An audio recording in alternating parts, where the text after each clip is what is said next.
Mpendwa mtazamaji, ni siku ya Jumamosi.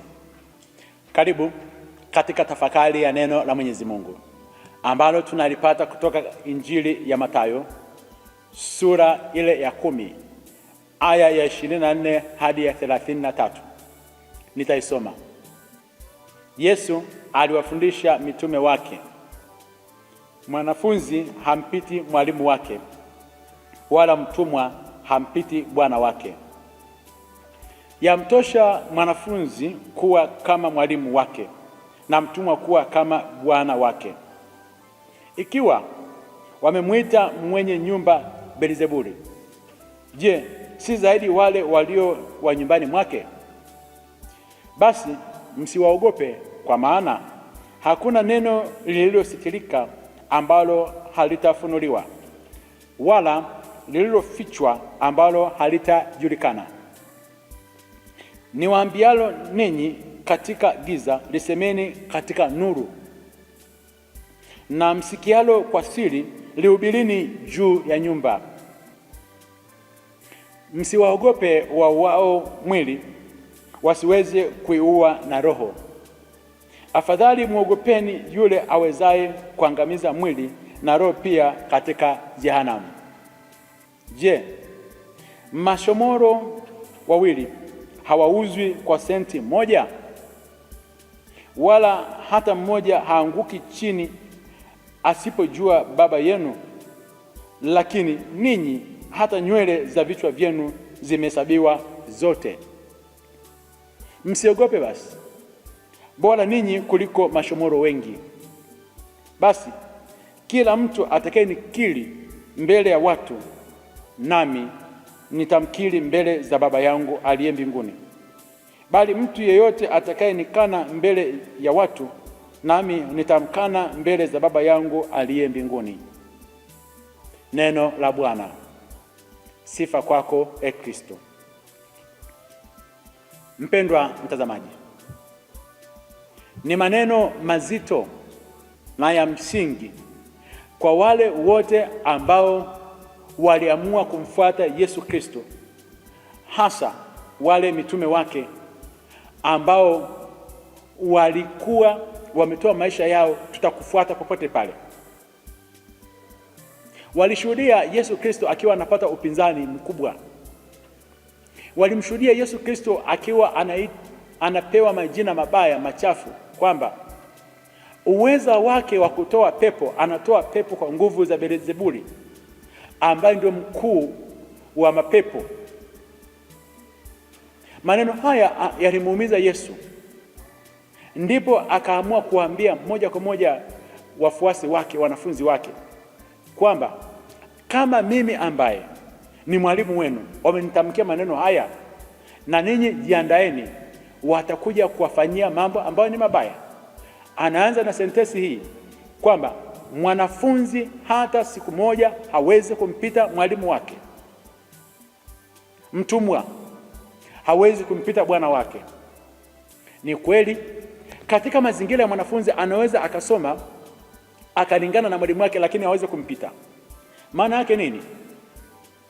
Kwamba kama Yesu Kristo amenenewa maneno mabaya machafu, wale wote ambao wataitwa wa Kristo watafanyiwa maneno mabaya, watakataliwa, watapigwa, wataumizwa kwa sababu ya imani yao. Yesu Kristo naye mwenyewe pia alipingwa, na wao pia wajiandae kupingwa. Kwa nini watapingwa? Watapingwa kwa sababu duniani kuna nguvu mbili ambazo haziwezi kukaa pamoja. Ufalme wa shetani na ufalme wa mwanga haviwezi kukaa pamoja. Kuna watu ambao wameshatoa maisha yao kwa ajili ya shetani, na kuna watu ambao wametoa maisha yao kwa ajili ya Kristo, kwa ajili ya maisha ya mwanga. Na Wakristo wao ni nuru ya ulimwengu, Wakristo wao ni chumvi ya ulimwengu. Lakini kuna watu ambao maisha yao ni ya giza. Lazima watawaumiza tu hawa ambao ni mwanga. Watataka kila siku kuweza kuuzima mwanga, kwa sababu wanapenda mambo ya giza. Na akasema kama wamenenea maneno mabaya hayo, nanyi pia mjiandae. Yesu anaanza kuwapatia neno ambalo katika Biblia takatifu limeandikwa mara 365 Neno hili linaitwa usiogope, kwa sababu mbinu ya shetani katika maisha ya kawaida anachokifanya ni kukuletea hofu. Kwa Mkristo yote amesema usije ukaogopa, usiogope. Anasema msiogope, kwa maana hakuna neno lolote lile ambalo limefichwa, hakuna mijadala yote ambayo wamefanya kwa siri, wamejifungia wakajadili mambo mabaya juu yenu ni wa Kristo, ambalo halitaweza kuja kufunuliwa. Lazima litatoka tu. Hata kama wamekaa kwa siri, wamekujadili, wamefanya mambo mabaya juu yako, akasema usiogope.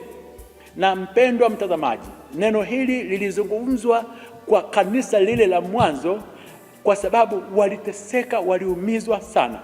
Ndio maana Mathayo akalitoa hilo neno kwamba usiogope. Naomba na leo hii, kwa sababu ya Ukristo wako, Wakristo mnaweza mkawa mnapita katika mazingira magumu, usiogope, kwa sababu imeshaandikwa katika Biblia mara 365 ambayo ndio siku za mwaka mzima. Usiogope, kwa sababu Bwana wetu ambayo tuko naye amesema kwamba yale mambo yote wanayoyafanya kwa siri, mijadala yote kwa siri inayozungumzwa, itakuja kudhihirika tu. Na katika hilo anasema lile ambalo ataongea na kila mmoja wetu, ataweza kuongea nalo, ataweza katika giza, akasema lisemeni. Na lile jambo ambalo yeye mtaweza kulisikia katika swala zima la siri, akasema lihubirini juu ya nyumba, ili kila kitu kiweze kuwa wazi. Anaendelea pia, neno la pili anasema msiwaogope wale watu wote watakao kuja wakitaka kuweza kuwaua. Anasema msimwogope mtu anayeua mwili, lakini hawezi kufanya jambo lolote juu ya roho. Kwa Mkristo anavyoambiwa kama asiogope, kwa sababu tunaishi katika maeneo haya mawili. Tunaishi katika mwili ambao huu mwili siku moja lazima ufe. Mwili wangu utaoza, mwili wako utaoza, na hata huyu anayewafanyia mabaya wengine, mwili wake naye utakuja kuoza, utakufa tu. Alikuwepo Farao, aliwatesa wana wa Israeli, alikufa. Alikuwepo Herode, aliwachinja watoto wa kule Yerusalemu, alikufa. Alikuwepo Pilato, alitoa hukumu mbaya kwa Yesu Kristo, alikufa. Alikuwepo Nero, aliwatesa wa Kristo sana kule Roma, alikufa. Na hao wote wameandikwa kwa ajili kuweza kuwaonya baadhi ya watu ambao kila siku wanapanga mauaji kwa watu wengine. Yesu Kristo anasema kwamba msiwaogope, kwa sababu wakiua mwili kuna eneo ambalo hawawezi kuja kugusa, ambalo ni roho. Kwamba wakiua mwili, huyu Kristo ataishi katika roho. Ndio maana hadi kina Paulo wako sasa hivi. Kwa nini? Kwa sababu waliuawa kimwili, lakini roho zao bado zipo hai, maneno yao yapo hai. Akina Stefano waliuawa, lakini mpaka leo hii wapo hai, maneno yao yako hai. Lakini wale wote ambao waliwatesa wengine wamepotea, na imekuwa ni aibu yao, kwamba wakiua mwili, nafsi zetu zitakuwa ni hai mbele za Bwana, kwa sababu tumemtetea Kristo, tumeishi Ukristo wetu.